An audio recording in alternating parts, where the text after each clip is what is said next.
আমি পোস্তদানা দিয়ে পাঙ্গাস মাছের ঝোল রান্না করব। এই জন্য মাছগুলো ভেজে নিচ্ছি।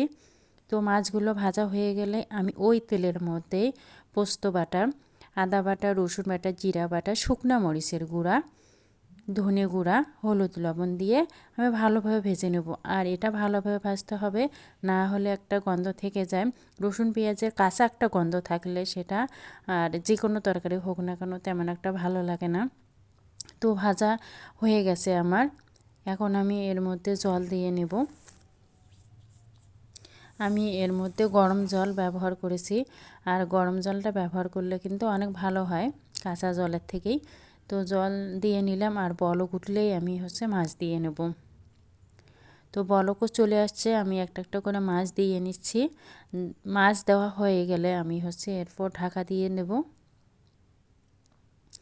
তো আমি ঢাকা দিয়ে দিলাম, আর ঢাকা খুলে দেখেন কতটা সুন্দর হয়েছে। আর খেতেও কিন্তু অনেক দুর্দান্ত হয়েছিল, যা খেতে অনেক ভালো লাগছে।